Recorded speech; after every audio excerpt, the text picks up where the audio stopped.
Hello, नमस्कार दोस्तों। आज के इस वीडियो में हम एसएससी सीएचएसएल 16 मार्च 2023 के शिफ्ट फर्स्ट के मैथ्स के प्रश्न सोल्व करेंगे और ये आज हमारा प्रैक्टिस सेट 21 है। ठीक है, तो चलिए फटाफट से शुरू करते हैं क्वेश्चन नंबर फर्स्ट से। इसमें देखिए 4 पुरुष और 7 महिलाएं किसी काम को 8 दिनों में कर सकते हैं। 7 पुरुष और 4 महिलाएं समान कार्य को 5 दिनों में कर सकते हैं। ज्ञात कीजिएगा 8 महिलाएं उस कार्य को कितने दिनों में पूरा कर सकती हैं। देखिए यहाँ पर 4 मेल हैं प्लस 7 फीमेल हैं और ये मिलकर काम को 8 दिन में कर सकते हैं। 7 ये मेल हैं और प्लस में 4 फीमेल हैं, ये मिलकर काम को 5 दिन में कर सकते हैं। दोनों ही टोटल वर्क होंगे, आपस में बराबर कर दीजिए।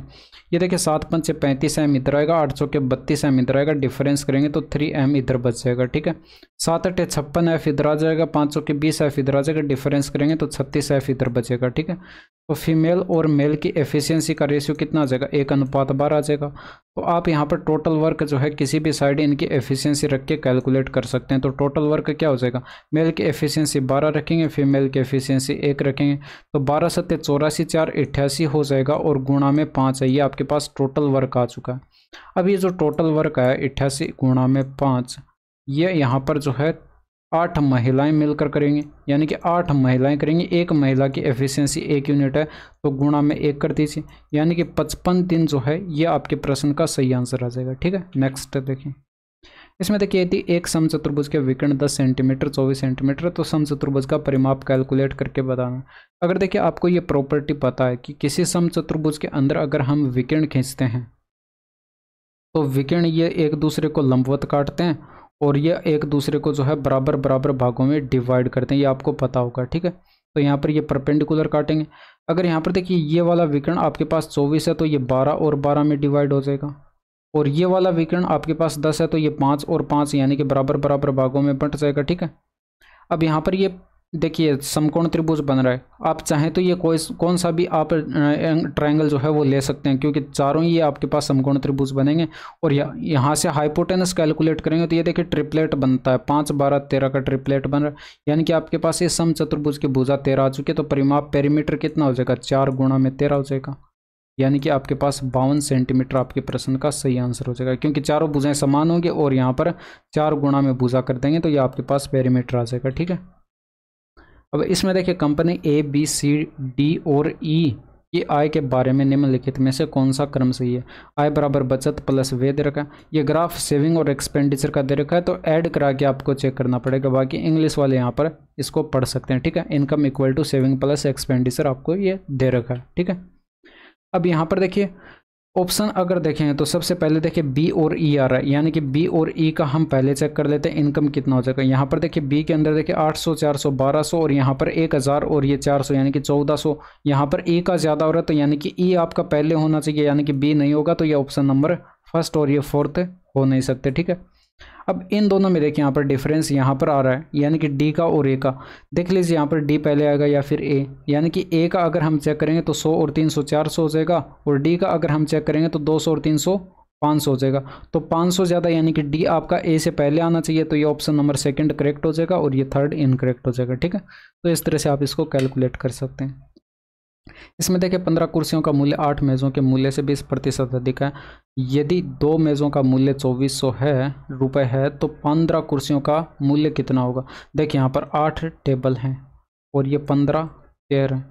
अब 20% की फ्रैक्शन वैल्यू 1/5 होती है, यानी कि 5 से 1 अधिक जो है इनका 15 कुर्सियों का मूल्य रहा होगा। यानी कि 5 अगर आपके पास ये इनका मूल्य है, 8 टेबल का मूल्य है, तो 6 आपके पास यहाँ पर जो है 1 अधिक, यानी कि 6 15 कुर्सियों का मूल्य रहा होगा, 15 चेयर का मूल्य रहा होगा। अब देखिए प्रश्न में आपसे बोला गया कि 2 टेबल्स का मूल्य जो है वो आपके पास यहाँ पर 2400 दे रखा है, तो 8 का कितना हो जाएगा, गुणा 4 कर देंगे दोनों साइड, 2400 के 9600 ये आ जाएगा। यानी कि यहाँ पर 8 टेबल्स का मूल्य आपके पास यहाँ पर 5 यूनिट था। इसी 5 यूनिट की वैल्यू आपने 9600 कैलकुलेट की, कितना गुना दे रखा है, 5 एकम 5 हो जाएगा, 9 पंचे 45, 5 दूनी का 10, 1920 गुना दे रखा है। ठीक है, तो 15 चेयर का मूल्य जो है ये भी आपके पास 6 यूनिट ना होकर 6 का 1920 गुना हो जाएगा, यानी कि 6 दूनी का 12 हो जाएगा, 6 नम 54 1 55 हो जाएगा, 6 5 11 हो जाएगा, यानी कि 11520 आपके प्रश्न का सही आंसर होगा। ठीक है। इसमें देखिए ट्रायंगल एक्स वाई जेड में बिंदु पी क्यू और आर क्रम से एक्स वाई वाई जेड और एक्स जेड भुजाओं पर बिंदु है। एंगल वाई एक्स जेड बराबर 50 डिग्री दे रखा है। एक्स आर बराबर पी आर, जेड आर बराबर क्यू आर और आर क्यू जेड बराबर 80 डिग्री। तो पी आर क्यू का मान कैलकुलेट करना। अब देखिए मैंने आपको सीसीएल का जब अभी मैंने जो है सीसीएल का एक वीडियो अपलोड किया था, उसमें मैंने आपको बताया था कि इस टाइप का प्रश्न अगले वीडियो में सीएचएसएल के अगले वीडियो में मैं करवाऊंगा। ठीक है, यहाँ पर बस डेटा चेंज कर दिए गए, बाकी यहाँ पर प्रश्न उसी टाइप का। ठीक है, ये आपके पास एक्स वाई जेड ये ट्रायंगल दे रखा है और इसमें जो है आपको ये पी बिंदु दे रखा है एक्स वाई पर और वाई जेड पर ये क्यू बिंदु दे रखा है और ये आपके पास यहाँ पर आर बिंदु दे रखा है एक्स जेड पर। ठीक है, आप क्या करेंगे, इन बिंदुओं को मिला दीजिए।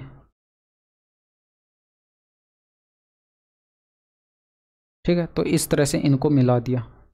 अब देखिए आपसे बोला गया यहाँ पर जो है ये आपके पास वाई एक्स जेड एंगल जो है ये 50 डिग्री है और इसके अलावा यहाँ पर जो है ये आपको एक्स आर बराबर पी आर के दे रखा है। एक्स आर ये वाली भुजा इस पी आर के बराबर है। इसके अलावा यहाँ पर जो है जेड आर क्यू आर के बराबर है, तो ये जेड आर जो है ये क्यू आर के बराबर है। ये भुजाएं बराबर दे रखे हैं। एक कोण दे रखा आर क्यू जेड, ये वाला एंगल आपको दे रखा है 80 डिग्री। ठीक है, तो एक चीज़ आप यहाँ पर देख सकते हैं, जब ये वाला ट्रायंगल आप देखें तो इसमें ये समद्विबाहु त्रिभुज बन रहा है और समद्विबाहु त्रिभुज में दो कोण आपस में बराबर होते हैं। ये 50 डिग्री है तो ये भी 50 डिग्री हो जाएगा। त्रिभुज के तीनों कोणों का योग कितना होता है, 180 डिग्री होता है, यानी कि ये दोनों मिलकर 100 डिग्री हो गए, तो 80 डिग्री ये बचा। ठीक है, इसी तरह से यहाँ पर देखेंगे तो ये भी आपके पास यहाँ पर समद्विबाहु त्रिभुज बन रहा है और समद्विबाहु त्रिभुज में ये दोनों कोण आपस में बराबर होंगे। ये 80 डिग्री है तो ये भी 80 डिग्री हो जाएगा और ये 80 और ये 80 160 हो चुका है। तीनों कोणों का योग 180 डिग्री होता है तो 20 डिग्री ये बचा, यानी कि 20 डिग्री आपके पास ये हो चुका है और 80 डिग्री आपके पास ये हो चुका है। तो इनके बीच का कोण ये पी आर क्यू आपको कैलकुलेट करके बताना है। पी आर क्यू ये वाला कोण आपको कैलकुलेट करके बताना है। ये यहाँ पर जो बन रहा है आपको पता है किसी रेखा पर जो है ये पूरा कोण 180 डिग्री का बनता है। अगर 180 डिग्री में से ये 80 डिग्री और ये 20 डिग्री अगर हटा दें तो ये बीच का कोण बच जाएगा पी आर क्यू, यानी कि 180 डिग्री में से माइनस कर दें 80 प्लस का 20, यानी कि 100 माइनस करेंगे तो 80 डिग्री आपके पास जो है ये वाला एंगल आ जाएगा पी आर क्यू। ठीक है, तो ऑप्शन नंबर सेकंड आपके प्रश्न का सही आंसर हो जाएगा। शिक्षक द्वारा पढ़ाने और पढ़ने तथा सोने और खेलने पर दिए गए समय के योग के बीच का अनुपात क्या है, यह कैलकुलेट करके बताना है। इंग्लिश वाले यहाँ पर पढ़ सकते हैं। ठीक है, आपको क्या देखना है, टीचिंग और रीडिंग का, यानी कि इनका टोटल देखेंगे, यानी कि पढ़ने और पढ़ाने का, तो यहाँ पर ये 14 हो रहा है और स्लीपिंग और प्लेइंग का, यानी कि सोने और खेलने का देखेंगे तो ये 8 हो रहा है। 14 अनुपात ये 8 करेंगे तो ये आपके पास यहाँ पर जो है 7 अनुपात 4 आपके प्रश्न का सही आंसर हो जाएगा। नेक्स्ट देखिए, इसमें देखिए 15 संख्याओं का औसत 53 है। एक संख्या को निकाल दिया जाता है और अब 14 संख्याओं का औसत 55 हो जाता है। निम्न में से कौन सी संख्या निकाली गई। अब देखिए निकाली गई जो संख्या थी वो अपने साथ अगर 53 ही लेकर जाती तो यहाँ पर एवरेज में कोई फर्क नहीं पड़ता, लेकिन एवरेज देखिए यहाँ पर 55 हो गया, यानी कि एवरेज कितने से बढ़ गया, 2 से बढ़ गया। इसका मतलब ये संख्या अपने साथ 53 नहीं लेकर गई, कम लेकर गई। कितना कम लेकर गई भाई, यहाँ पर देखिए ये अपने से 2 कम लेकर गई, क्योंकि एवरेज जो है 2 से बढ़ा, यानी कि 2 कम लेकर गई। और यानी कि अपने में से 2 जो यानी कि 2 जो हैं वो 14 संख्याओं में बांट के चली गई। अपने में से 2 जो है 14 संख्याओं में बांट के चली गई, यानी कि 2 × में 14 इसमें से माइनस कर देंगे तो 28 माइनस करेंगे 53 में से 25 आपके प्रश्न का आंसर आ जाएगा। यानी कि निकाली गई संख्या जो थी वो 53 नहीं थी, 25 थी। ठीक है, नेक्स्ट देखिए। अब इसमें देखिए J1/J2 कैलकुलेट करके बताना, तो यहाँ पर देख लीजिए J1 क्या और J2 क्या। इंग्लिश वाले यहाँ से वीडियो को पॉज करके इसे पढ़ सकते हैं। ठीक है, अब इसमें देखिए यहाँ पर J1 आप यहाँ पर देखिए वर्ष Y1 में देश L और M की औसत GDP का मूल्य क्या है। तो यानी कि Y1 में देखेंगे तो यहाँ पर L और M का टोटल करना है। तो यहाँ पर जो है आपके पास ये 315 और 205 लिखा हुआ है तो 520 होगा और 520 में 2 का डिवाइड करेंगे तो 260 आ जाएगा। ये आपके पास J1 निकल के आ चुका है। ठीक है, इसी तरह से यहाँ पर जो है आप J2 कैलकुलेट करेंगे तो Y4 में देश L और M की जो है औसत GDP Y4 में देखना है। तो यहाँ पर 105 लिखा हुआ और ये 115 लिखा हुआ है। ऐड करेंगे तो ये आपके पास यहाँ पर 220 होगा और इसको डिवाइड करेंगे 2 से तो ये 110 होगा। ठीक है, ये आपके पास J2 निकल के आ चुका है। अब आप यहाँ पर J1/J2 कर दीजिए, यानी कि 260/110 करेंगे तो ये 11 दूनी का 22 2 बार भाग जाएगा, यानी कि ऑप्शन नंबर सेकंड आपके प्रश्न का सही आंसर आ जाएगा 2.36। ठीक है, नेक्स्ट देखिए। अब इसमें देखिए साइन सी आपको दे रखा है तो इसका मान कैलकुलेट करके बताना। इसका फॉर्मूला आपको पता होगा, sin² 1 माइनस साइन स्क्वायर सी। तो वैल्यू पुट कर दीजिए, 1 माइनस का 9 का स्क्वायर 81 हो जाएगा, बट्टे में 10 का स्क्वायर 100। 100 में से 81 गया 19 बट्टे 100 आपके प्रश्न का सही आंसर आ जाएगा। बाकी इसको आप यहाँ पर जो है ट्रायंगल बनाकर भी सोल्व कर सकते हैं, ठीक है। इसमें देखिए मैंने फॉर्मूला आपको बता रखा है भाई, यहाँ पर जो है इसको थोड़ा सा सिंप्लीफाई करें तो ये 4 कॉमन दिखाई पड़ रहा है, ए बी प्लस का बी सी और प्लस का सी ए, ये ब्रैकेट में बचेगा। अब ये आपको कैलकुलेट करना है, ठीक है। तो ये फॉर्मूला मैंने आपको बता रखा है, ये आपको फॉर्मूला बार बार में एग्जाम में लिखना नहीं है, यहाँ पर ये याद रखेंगे, बाकी डायरेक्ट वैल्यू इसमें पुट करेंगे, ठीक है। समझाने के लिए मैं यहाँ पर ये फॉर्मूला लिख रहा हूँ, ठीक है। और ये प्लस का 2 इंटू में ए बी प्लस का बी सी और प्लस का सी ए, ये फॉर्मूला होता है, ठीक है। तो इस ब्रैकेट की वैल्यू आपको कैलकुलेट करनी है। तो यहाँ पर जो बाकी ब्रैकेट आपको दे रखे हैं उनकी वैल्यू रख दीजिए। ए प्लस बी प्लस सी 12 दे रखा है, तो यहाँ पर 12 रखेंगे, 12 का स्क्वायर कितना हो जाएगा 144 हो जाएगा। इस ब्रेक यहाँ पर देखिए A square plus B square plus C square का मान 62 दे रखा है, ये 62 जैसे ही यहाँ पर रखेंगे तो ये 62 इधर आ जाएगा, माइनस में हो जाएगा। और यहाँ पर इसके बराबर आपके पास 144 माइनस 62 आया, तो ये 2 और इधर भेज दीजिए, यानी कि बट्टे में आ जाएगा। तो ये बराबर आपके पास यहाँ पर क्या आ जाएगा, ये ऊपर डिफरेंस देखिए, ये 82 का डिफरेंस आपको दिखाई पड़ रहा है, डिवाइड करेंगे 2 से तो ये 41 आ जाएगा। ये आपके पास ए बी प्लस का बी सी प्लस का सी ए, इस ब्रैकेट की वैल्यू आपके पास आ चुकी है, ठीक है। बाकी आप वैल्यू जो है यहाँ पर पुट करके कैलकुलेट कर सकते हैं। मैंने यहाँ पर डायरेक्ट कैलकुलेट किया, ये कैलकुलेशन आपको दिमाग में करनी थी, ठीक है। यहाँ पर ये कैलकुलेशन आप लिख के कर सकते हैं, बाकी यहाँ पर ये फॉर्मूले का बैकग्राउंड जो है ये आपको दिमाग में रखना था। यहाँ पर वैल्यू पुट कर दीजिए, 41 इसकी वैल्यू है, यानी कि 4 इंटू में 41 करेंगे तो 164 आपके प्रश्न का सही आंसर हो जाएगा, ठीक है। नेक्स्ट देखिए, अब इसमें देखिए रेशियो आपको दे रखे हैं और इसका मान कैलकुलेट करना है, पी का क्यू के साथ और पी का आर के साथ। देखिए पी का क्यू के साथ और आर इधर लिख लेते हैं। तो यहाँ पर ये रेशियो आपको जो दे रखे हैं ये दे रखे हैं, पी का क्यू के साथ दे रखा है 3:5 और ये आपको यहाँ पर P का R के साथ दे रखा है 2:3, यानी कि P 2 यूनिट है तो ये 3 यूनिट है R, ठीक है। ये आपको रेशियो दे रखा है। कंबाइंड रेशियो कैलकुलेट करेंगे तो यहाँ पर देखिए आप क्या करेंगे, ये जो 2 लिखा हुआ है इस 2 के सामने यहाँ पर 2 लिखेंगे, ये 3 लिखा हुआ है इसके सामने 3 लिखेंगे, 3 तरीका 9 हो जाएगा, ये 6 हो जाएगा, ये 5 दूनी का 10 हो जाएगा, ठीक है। ये आपके पास इनका कंबाइंड रेशियो आ जाएगा। अब देखिए यहाँ पर ये आपको कैलकुलेट करना था, तो 3 गुणा P, यानी कि P देखिए यहाँ पर 6 यूनिट है तो 6 का 3 गुना करेंगे 18, ऑप्शन नंबर फर्स्ट आपके प्रश्न का सही आंसर आ जाएगा, 18 इसी में दे रखा है, ठीक है। बाकी यहाँ पर देखिए Q का मान रखेंगे तो Q यहाँ पर 10 यूनिट है तो 10 चौके 40 हो जाएगा, और R यहाँ पर 9 है तो 9 त्रिका 27 हो जाएगा, ऑप्शन नंबर फर्स्ट, ठीक है। इसमें देखिए एक पतलून और एक जैकेट का अंकित मूल्य आपको दे रखा है, इस अनुपात में है, दुकानदार पतलून पर 20% का बट्टा देता है, यदि उन दोनों पर दिया गया कुल बट्टा 30% है तो जैकेट पर कितने प्रतिशत का बट्टा दिया गया। अब देखिए आप इसको 2 मेथड से कैलकुलेट कर सकते हैं, चाहे तो एलिगेशन लगा सकते हैं, चाहे इसको बेसिक से कैलकुलेट कर सकते हैं। एलिगेशन लगाएंगे तो यहाँ पर ये ट्राउज़र दे रखा है और ये जैकेट दे रखा है, ट्राउज़र पर छूट दी गई 20% दे रखी है और यहाँ पर जैकेट पर आपको कैलकुलेट करनी है, यहाँ पर ये पता नहीं है, लेकिन ओवरऑल आपको 30 दी गई है, ठीक है। तो एलिगेशन जब लगाएंगे तो यहाँ पर इनका डिफरेंस करेंगे और यहाँ पर इनका डिफरेंस, ये डिफरेंस आपके पास 10 आया और यहाँ पर जो है कुछ आपके पास डिफरेंस आया होगा। बट यहाँ पर देखिए आपको पता है कि यहाँ पर जो रेशियो बनेगा नीचे वो आपके पास एमआरपी का रेशियो बनेगा, यानी कि इनके अंकित मूल्य का रेशियो बनेगा, और ये आपको 1:3 दे रखा है, यानी कि 3 यूनिट की वैल्यू आपको 10 दे रखी है, तो 1 यूनिट की वैल्यू कितनी हो जाएगी 10/3, यानी कि 3.33। तो ये 3.33 यहाँ पर कब आएगा, जब आपके पास यहाँ पर जो है 33.33 रहा होगा, भाई आप इसमें से 30 माइनस करेंगे तभी तो ये आएगा, यानी कि 33.33% की छूट जो है ये जैकेट पर दी गई थी, ठीक है। बाकी यहाँ पर बेसिक अप्रोच लगाकर भी आप इसको कैलकुलेट कर सकते हैं, बेसिक से भी मैं आपको ये करवा देता हूँ, इसका मेथड नंबर 2 इधर की साइड ही सोल्व कर देता हूँ मैं, ठीक है। सेकेंड मेथड यहाँ पर ये हो जाएगा, ये ट्राउज़र दे रखा है, ये जैकेट दे रखा है, यहाँ पर इनका रेशियो 1:3 दे रखा है, इनको 100 से गुणा कर दीजिए।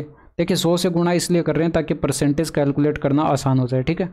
अब यहाँ पर इनका जब टोटल करेंगे, यानी कि 100 और ये आपके पास 300 कितना हो जाएगा, ये आपके पास 400 हो जाएगा, और ओवरऑल जो छूट दी गई यहाँ पर 30% की, जब 400 का 30% कैलकुलेट करेंगे तो ये कितना होगा 120 हो जाएगा।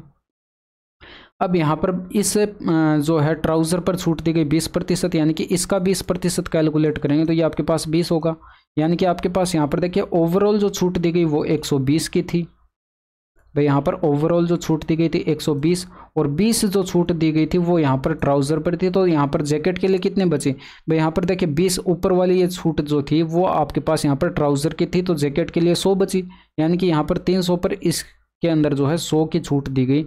अब देखिए जैकेट पर 100 की छूट दी गई, कितने पर 300 पर, और गुणा कर दीजिए 100 से, तो ये छूट प्रतिशत आपके पास आ जाएगा, ठीक है, बट्टा प्रतिशत आ जाएगा। तो 1/3 की प्रतिशत वैल्यू होती है 33.33%, यानी कि ऑप्शन नंबर से थर्ड जो है ये आपके प्रश्न का सही आंसर आ जाएगा। तो ये आपका यहाँ पर जो है मेथड फर्स्ट हो जाएगा, ये मेथड फर्स्ट हो जाएगा और ये आपके पास मेथड जो है सेकेंड हो जाएगा, ठीक है। तो 2 मेथड मैंने आपको करवा दिए। नेक्स्ट देखिए, अब इसमें देखिए मनोज ने रुपए 2280 में 2 टीवी खरीदे। उसने एक को 20% के आने पर दूसरे को 10% के लाभ पर बेचा। यदि प्रत्येक टीवी को समान मूल्य पर बेचा गया था तो उस टीवी का क्रय मूल्य क्या था जिसे आने पर बेचा गया था। इसमें देखिए यहाँ पर 20% की फ्रैक्शन वैल्यू क्या होती है, 1/5 होती है, आपको पता होगा, यानी कि 5 से 1 कम में बेचा गया होगा। यानी कि यहाँ पर फर्स्ट जो टीवी था उसे 5 से 1 कम यानी कि 4 में बेचा गया होगा। दूसरा जो टीवी था 10% की फ्रैक्शन वैल्यू 1/10 यानी कि 10 पर 1 का प्रॉफिट हुआ, तो यहाँ पर 10 की वस्तु जो है इसने 11 में बेची गई होगी, ये दूसरा टीवी था, ठीक है। लेकिन यहाँ पर विक्रय मूल्य आपको समान बताया गया था, प्रश्न में समान मूल्य पर बेचा गया था। तो इसको यहाँ पर ये देखिए सेलिंग प्राइस है और ये आपके पास यहाँ पर सीपी कॉस्ट प्राइस है। तो बराबर करने के लिए सेलिंग प्राइस को इसको 11 से गुणा करना पड़ेगा, इसको 4 से गुणा करना पड़ेगा, तो ये तो 44 हो जाएगा, ये भी 44, ये 55 हो जाएगा, 11 से गुणा करेंगे और ये आपके पास यहाँ पर हो जाएगा 40, ठीक है। तो ये आपके पास यहाँ पर सीपी आ चुके हैं, इनका टोटल करिए भाई, आपके पास टोटल सीपी कितना होगा, 95 हुआ। जब आप इनका टोटल करेंगे तो ये 95 यानी कि 95 हुआ। और आपको टोटल जो कॉस्ट प्राइस दे रखा था वो कितना दे रखा था, 2280, यानी कि 95 की वैल्यू आपको दे रखी थी 2280, कितना गुना दे रखा है, इसको सोल्व कर लेते हैं। एक साइड इसको सोल्व करते हैं, देखिए 2280 में आप यहाँ पर डिवाइड करिए 95 का, तो 5 से डिवाइड होगा, 19 पंचे 5 आपके पास 95 हो जाएगा, 500 के 20 हो जाएगा और 5 पंचे 25, 5 के 30, 19 से डिवाइड होगा, 19 दूने 38 हो जाएगा और यहाँ पर 7 बचा, 19 4 76, 24 गुणा दे रखा है डेटा। तो यहाँ पर आपसे जो है हानि पर बेचा गया था, जो टीवी हानि पर बेचा गया था उसका सीपी कैलकुलेट करके बताना था।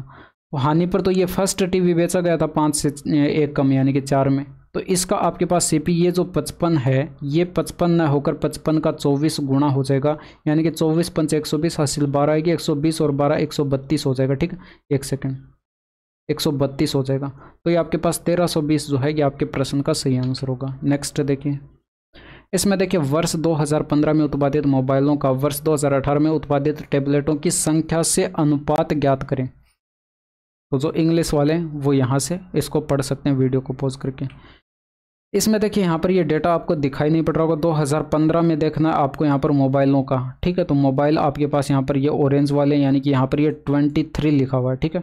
बाकी यहाँ पर जो है 2018 में देखेंगे टैबलेटों की संख्या, तो यहाँ पर 2018 में टैबलेटों की संख्या ये भी 23 लिखी हुई है। ब्लू वाले आपके पास यहाँ पर टैबलेट होंगे, जब आप इनका रेशियो बनाएंगे तो 1:1 आएगा, ठीक है। नेक्स्ट देखें, इसी वृत्त की परिधि पर एक जीवा ओपी द्वारा अंतरित कोण 90 डिग्री है। यदि इस वृत्त का व्यास 44 सेंटीमीटर है तो जीवा ओपी की लंबाई कितनी होगी।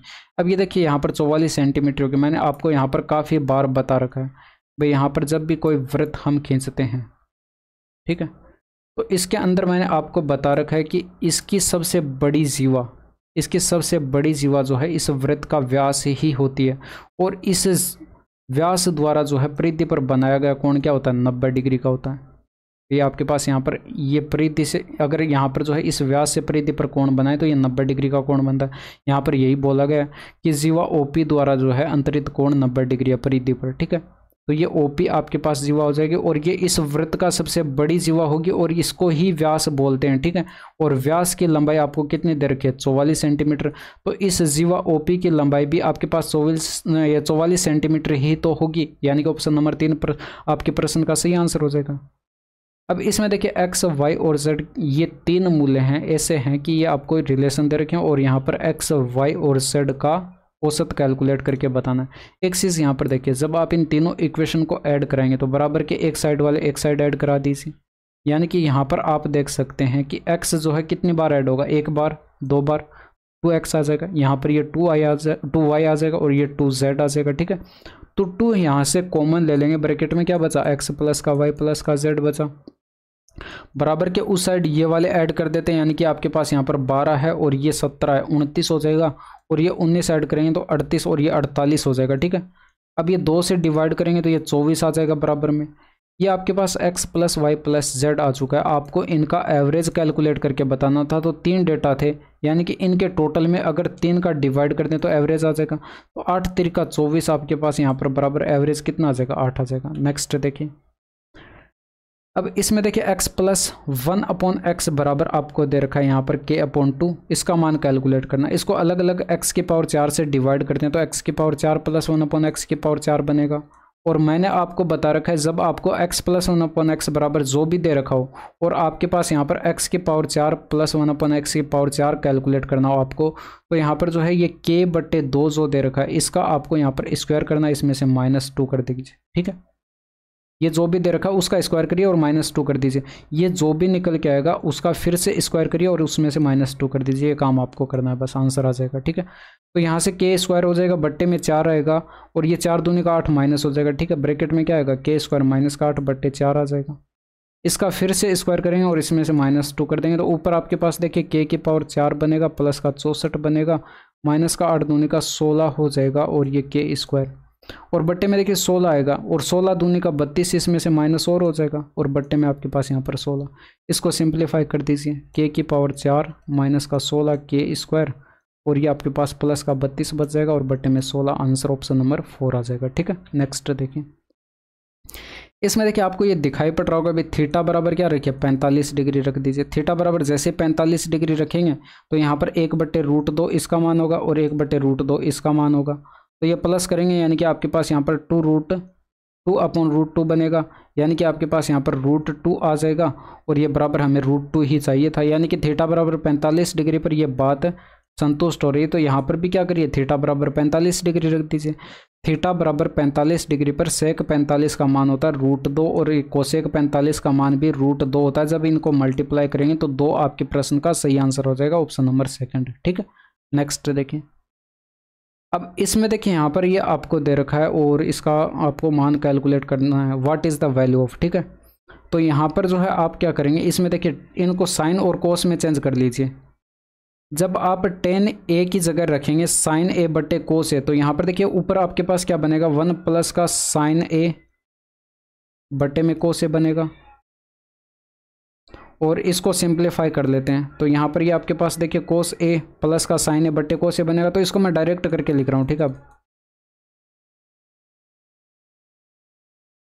तो यहाँ पर मैंने जो लिखा था ये फिर से लिख देता हूँ, ये sine a 1 plus sine a बटे कोस a लिखा था भाई, ये tan a को मैंने लिखा है। इसको सिंप्लीफाई करेंगे तो ये आपके पास क्या बनेगा, कोस a बनेगा और प्लस का साइन a बनेगा और ये बटे में आपके पास यहाँ पर कोस a बनेगा। ये चीज़ आप दिमाग में सोच सकते हैं, ठीक है। तो ये मैं अब डायरेक्ट यहाँ पर लिख रहा हूँ, ये आपके पास कोस a बना प्लस का साइन a बना और बटे में आपके पास यहाँ पर कोस a बना, ठीक है। अब इसके बट्टे में देखिए ये तो ऊपर वाला स्टेप मैंने सोल्व करके लिखा है इतना, ठीक है। इसके बट्टे में कोसेक a और है और कोसेक a को क्या लिख सकते हैं, 1/sin a लिख सकते हैं। तो ये साइन a ऊपर चला जाएगा उसके मल्टीप्लाई में, तो यहाँ पर जो है आप क्या करेंगे, इसके मल्टीप्लाई में लिख दीजिए साइन a, ठीक है। इसी तरह से ये अगला स्टेप अब मैं डायरेक्ट सोल्व करके लिख रहा हूँ। यहाँ पर ये प्लस में आपके पास इसी तरह से आ जाएगा, ये आपके पास हो जाएगा। इसकी जगह आप यहाँ पर कोस a बटे साइन a रखेंगे तो ये साइन a प्लस का कोस a आएगा और ये बटे में जो है आपके पास यहाँ पर साइन a आएगा और इसके बटे के बटे में देखिए यहाँ पर देखिए 1/कोस a आएगा और कोस a यहाँ पर ऊपर मल्टीप्लाई में आ जाएगा। तो यहाँ पर ये कोस a लिख देता हूँ, ठीक है। अब ये आपके पास पूरा सोल्व होके आ चुका है। इसमें देखिए आपको ये कॉमन दिखाई पड़ रही है ये ब्रैकेट, तो आप यहाँ पर कोस a प्लस का साइन a ये वाले ब्रैकेट कॉमन ले लेंगे और ब्रैकेट में आपके पास यहाँ पर क्या बचेगा, देखिए यहाँ पर ये साइन a बटे कोस a बचा, यहाँ पर कोस a बटे साइन a बचा। सोल्व करेंगे तो ऊपर देखिए तिरछा गुणा करेंगे, साइन स्क्वायर a यहाँ पर बनेगा और कोस स्क्वायर a बनेगा, बीच में प्लस का निशान। Sine square a plus cos square a क्या होता है, 1 होता है, ठीक है। तो ऊपर 1 आ जाएगा, बट्टे में इन दोनों के आपस में गुणा आ जाएगी, ठीक है। तो कोस a बटे में sine a, cos a into में साइन a, ठीक है। ये आपके पास सरल होकर आ जाएगा। अब देखिए आप डायरेक्ट यहाँ पर कैलकुलेशन करेंगे तभी यहाँ पर टाइम बचा पाएंगे, नहीं तो टाइम नहीं बचेगा। इसमें देखिए यहाँ पर इसके अंदर गुणा कराएं तो ये कोस से ए कोस कट जाएगा, 1/sin ए बचेगा। 1/sin ए को हम क्या लिख सकते हैं, कोसेक ए लिख सकते हैं। इसी तरह से यहाँ पर देखिए इसकी गुणा अगर sin ए के साथ कराएंगे तो ये sin ए से sin ए कट जाएगा, 1/cos ए बचेगा और 1/cos ए को हम क्या लिख सकते हैं, सेक ए लिख सकते हैं।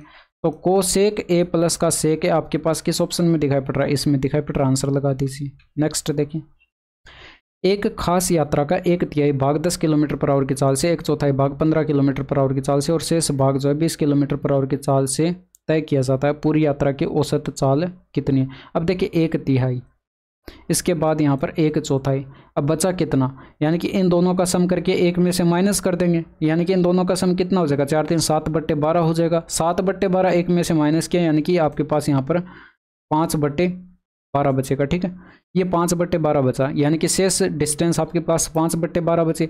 अब देखिए यहाँ पर टोटल डिस्टेंस हम यहाँ पर मान लेते हैं, ये 3 और 4 और 12 का एलसीएम लीजिए, कितना होगा, 12 किलोमीटर। ये 12 किलोमीटर के आपने यहाँ पर टोटल डिस्टेंस मान लिए, तो 12 बट्टे में टोटल टाइम कर देंगे, भाई कुल दूरी बट्टे में कुल टाइम करेंगे तो आपके पास एवरेज स्पीड आ जाएगी। तो टाइम देखिए यहाँ पर कितना आ जाएगा, 1/3 भाग, कुल दूरी का 1/3 भाग कितनी हो जाएगी, 4 किलोमीटर, और ये 10 की स्पीड से चली गई तो 4/10 ये टाइम हो जाएगा। इसी तरह से एक कुल दूरी का 1/4 यानी कि 3 किलोमीटर, और ये आपके पास यहाँ पर 15 की स्पीड से तो बट्टे में 15, और प्लस में आपके पास यहाँ पर कितना आएगा, ये आ जाएगा यहाँ पर देखिए 5/12 भाग 12 का 5/12 यानी कि 5 किलोमीटर, और ये 20 की स्पीड से चली गई तो यहाँ पर ये 20 आ जाएगा। ठीक है, इसको सिंप्लीफाई कर देते हैं, ये आपके पास यहाँ पर ऊपर कितना आ जाएगा, ये देखिए बट्टे में आपके पास यहाँ पर 60 बनेगा, 60 ऊपर गुणा में चला जाएगा, 12 × में 60, और बट्टे में आपके पास यहाँ पर कितना आएगा, ये देखिए बट्टे में 60 आया था, यानी कि यहाँ पर ये आपके पास हो जाएगा 6 चौके 24 हो जाएगा, और ये आपके पास 4 तिया 12 हो जाएगा, और ये आपके पास यहाँ पर 5 त्रिका 15 हो जाएगा। ऐड कर दीजिए, ये बट्टे में आपके पास यहाँ पर ऊपर देखिए 12 × में 60 और बट्टे में जो है 36, और ये 15 कितना हो जाएगा, 51 हो जाएगा। 3 से कटेगा 17 हो जाएगा, 3 से कटेगा 4 हो जाएगा, ऊपर आ जाएगा 240, बट्टे में 17 आ जाएगा। ऑप्शन नंबर फर्स्ट आपके प्रश्न का सही आंसर आ जाएगा। ठीक है, एवरेज स्पीड कितनी आ जाएगी, 240/17 किलोमीटर पर आवर। 2 सेकेंडरी वृत्तों की त्रिज्या आपको दे रखे हैं, ए एवं डी बड़े वृत्त पर बिंदु हैं और बी एवं सी एक छोटे वृत्त पर बिंदु हैं। यदि ए बी सी डी एक सीधी रेखा है और बी सी बराबर 32 सेंटीमीटर तो ए डी की लंबाई कैलकुलेट करके बतानी। देखिए 2 सेकेंडरी वृत्त कुछ इस तरह से आपको दे रखे हैं, एक सर्किल मान लीजिए ये है, ठीक है, और दूसरा सर्किल मान लीजिए ये है। ये दोनों वृत्त एक दूसरे के, ये सेकेंडरी दे रखे हैं, ठीक है। अब यहाँ पर बिंदु आपको मानने, मान लीजिए यहाँ पर जो है ये ए बिंदु है, और इसी तरह से यहाँ पर जो है ये बी बिंदु मान लीजिए, और इस तरह से यहाँ पर जो है ये सी बिंदु मान लीजिए, और ये यहाँ पर डी बिंदु मान लीजिए। ये एक सीधी रेखा में आपको दे रखे हैं, इनको आपस में मिला देते हैं तो ये आपके पास बी सी और ए डी ये आपके पास जीवा बनेंगे, ठीक है। बी सी जीवा की लंबाई आपको दे रखी है 32 सेंटीमीटर है, 32 सेंटीमीटर। ये इसकी केंद्र से लंबवत दूरी हो जाएगी, और ये अगर सी को मिलाते हैं केंद्र से तो ये आपके पास यहाँ पर इस वृत्त की त्रिज्या हो जाएगी, और ये छोटे वृत्त की त्रिज्या आपको 34 दे रखी तो ये 34 हो जाएगी। और ये आपको पता है कि अगर ये परपेंडिकुलर काटेगा तो इसको 2 बराबर बराबर भागों में डिवाइड करेगा, यानी कि ये पूरी आपके पास 32 थी बी सी, तो ये 16 और ये 16 में बंट जाएगी, ठीक है।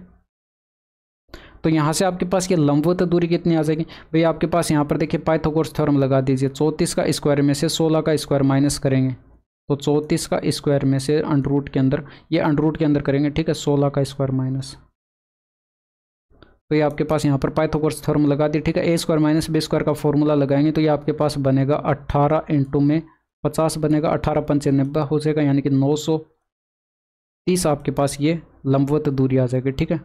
30 आपके पास ये लंबवत दूरी आ चुकी है।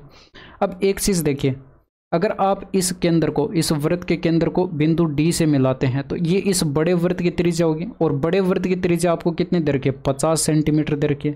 तो ये 50 सेंटीमीटर है, और ये आपके पास इस जीवा की जो है केंद्र से लंबवत दूरी 30 आपके पास निकल के आई है। तो आप यहाँ से आप कैलकुलेट कर सकते हैं, इस बिंदु से लेकर इस बिंदु तक डी तक की दूरी, आधी दूरी आपके पास आ जाएगी भाई, ए डी की आधी लंबाई आपके पास आ जाएगी पाइथागोरस थ्योरम से। इसी तरह से अंडर रूट के अंदर क्या करेंगे, 50 का स्क्वायर करेंगे, माइनस के अंदर 30 का स्क्वायर करेंगे, तो यहाँ पर ए स्क्वायर माइनस बी स्क्वायर का फॉर्मूला यहाँ पर भी लगा दीजिए। अंडर रूट के अंदर 20 × में आपके पास आ जाएगा 80, अंडर रूट के अंदर 1600, और ये 40 आ जाएगा। ठीक है, आधी जीवा की लंबाई एडी की आधी लंबाई आपके पास कितनी आ चुकी है 40, यानी कि आपके पास आधी 40 होगी और इधर वाली आधी भी 40 होगी, तो टोटल आपके पास एडी की लंबाई कितनी हो जाएगी 80 सेंटीमीटर हो जाएगी। 40 + 40, ठीक है, इसको कैलकुलेट कर दीजिए भाई। यहाँ पर देखिए 5 पंचे 25 हो जाएगा, यानी कि 8/5 यहाँ पर आपके पास निकल के आया। और बट्टे के अंदर देखिए 7 दूनी का 14 हो जाएगा, 1/2 यानी कि 2 से ये 2 कट जाएगा, बट्टे में 1 आएगा, लिखने की ज़रूरी नहीं है। माइनस के अंदर यहाँ पर देखिए अगर आप इसको सिंप्लीफाई करेंगे तो इसके अंदर देखिए यहाँ पर 7 दूनी का 14 2 आएगा, और 2 में से यहाँ -5 है। ठीक है, तो ये माइनस का 3 बचाना ऊपर। ठीक है, और बट्टे में आपके पास यहाँ पर देखिए 7 दूनी का 14 1/2, इसको क्या लिख सकते हैं 1/2 माइनस का 25। इसको सोल्व करेंगे तो यहाँ पर देखिए माइनस का 49/2 आएगा, माइनस का 49/2 आएगा। ये माइनस से माइनस कट जाएगा, 2 ऊपर जाकर 3 से गुणा होगा, ये 6 हो जाएगा और बट्टे में 49 हो जाएगा। इसको आप यहाँ पर सरल कर लीजिए, ये आपके पास कितना आ जाएगा 8 9 72 हो जाएगा, 8 चौके 32 और 7 आ जाएगा 39, और यहाँ पर 5 6 30 और बट्टे में इन दोनों के आपस में गुणा 9 5 45 हो जाएगा और ये 24 हो जाएगा। यानी कि आपके पास यहाँ पर 362/245 आपके प्रश्न का सही आंसर हो जाएगा। नेक्स्ट देखिए, एक व्यक्ति को ₹7500 के मूलधन पर 2 वर्ष बाद 7% वार्षिक साधारण ब्याज दर से कितनी धनराशि प्राप्त होगी। अमाउंट आपको कैलकुलेट करना है, तो चाहे तो आप यहाँ पर देखिए PRT डिवाइडेड बाय 100 वाले फॉर्मूले से जो है आप ब्याज कैलकुलेट कर लीजिए, इसमें ऐड कर दीजिए, आंसर आ जाएगा।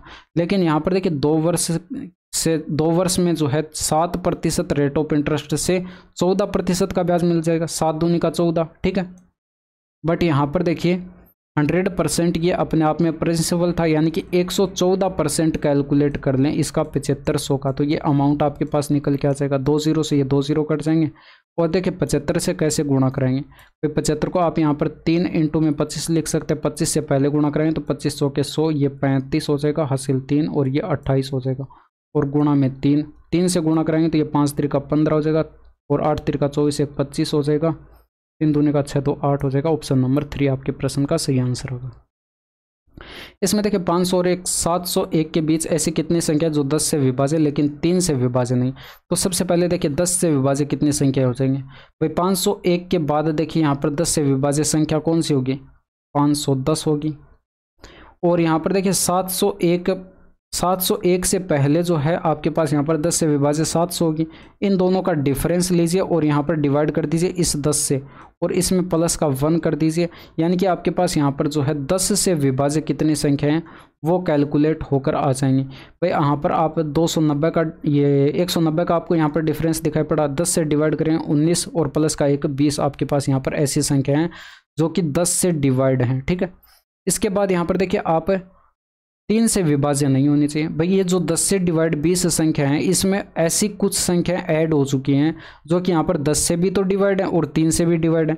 कहने का मतलब है ये कि वो संख्या जो है 30 से भी डिवाइड होंगी। ठीक है, तो 30 से जो संख्या डिवाइड है वो कैलकुलेट करके हम 20 में से माइनस कर देते हैं, तो वो संख्या कितनी हो जाएंगी भाई। यहाँ पर देखिए 30 से डिवाइड 501 के बाद जो है 30 से डिवाइड आपके पास यहाँ पर 510 ही होगी। ठीक है, 510 यहाँ पर 30 से डिवाइड है, तो 510 आपके पास ये 30 से डिवाइड है। और यहाँ पर जो है 701 से पहले 30 से डिवाइड की कौन सी संख्या हो जाएगी भाई। आपके पास 23 3 69 होता है, यानी कि आपके पास हो जाएगा 690। ठीक है, तो 690 आपके पास ये 701 से पहले जो है 30 से डिवाइड संख्या, इन दोनों का डिफरेंस लीजिए और 30 से इसको डिवाइड कर दीजिए और प्लस का 1 कर दीजिए। यहाँ पर देखिए आपके पास डिफरेंस कितने का है 180 का है, ये 6 आ जाएगा और ये प्लस का 1 करेंगे 7। आपके पास ऐसी संख्या है जो कि यहाँ पर 30 से डिवाइड है, इन दोनों का डिफरेंस ले लीजिए, यानी कि 13 आपके प्रश्न का सही आंसर आ जाएगा। 13 ऐसी संख्या है जो कि 10 से डिवाइड है, 3 से डिवाइड नहीं है। ठीक है, नेक्स्ट देखिए, इसमें देखिए केंद्र से जीवा जेके की दूरी 7 किलोमीटर है 7 सेंटीमीटर है। यदि इस वृत्त का व्यास 50 सेंटीमीटर है तो इस जीवा की लंबाई क्या होगी। आसान सा प्रश्न है भाई। यहाँ पर मैंने आपको बता रखा है एक वृत्त है, ठीक है, और इसके अंदर एक जीवा आपको दे रखी है। इस जीवा की लंबाई आपको कैलकुलेट करनी है, और इस वृत्त का जो केंद्र है, इस केंद्र से यहाँ पर इस जीवा की लंबवत दूरी जो है ये आपको यहाँ पर 7 सेंटीमीटर दे रखी है। ठीक है, और यहाँ पर ये वाली त्रिज्या आपको कितनी दे रखी है, ये आपके पास जो है इसका व्यास 50 दे रखा है, तो त्रिज्या 25 हो जाएगी। तो ये आपके पास यहाँ पर जो है आधी जीवा की लंबाई, ये आपको पता है जीवा 2 बराबर बराबर भागों में डिवाइड होगी, तो ये आधी जीवा की लंबाई कितनी हो जाएगी, अंडर रूट के अंदर 25 का स्क्वायर करेंगे माइनस का 7 का स्क्वायर कर देंगे, तो अंडर रूट के अंदर आपके पास बनेगा 18 इंटू में ये हो जाएगा 32, ठीक है। तो 18 दूनी का 36 हो जाएगा और हासिल आएगी 3 54 और 3 57 हो जाएगा, यानी कि 24 आ जाएगा। ये आपके पास आधी जीवा की लंबाई 24 आ चुकी है, तो पूरी जीवा की लंबाई कितनी हो जाएगी, 24 गुणा 2 हो जाएगी। यहाँ पर ये 24 आई आपके पास निकल कर और ये भी 24 होगी, तो पूरी जीवा की लंबाई 24 इंटू में 2 कर दीजिए 48 हो जाएगी, या फिर 24 प्लस 24 करेंगे तो भी आपके पास 48 सेंटीमीटर जो है इस पूरी जीवा की लंबाई आ जाएगी। तो ये थे आपके पूरे 25 के 25 प्रश्न, और यहाँ तक की वीडियो कैसी लगी कमेंट करके ज़रूर बताइएगा। बाकी मिलते हैं आपसे नेक्स्ट वीडियो में। That's all for today. Thank you, धन्यवाद, बाय बाय, टेक केयर।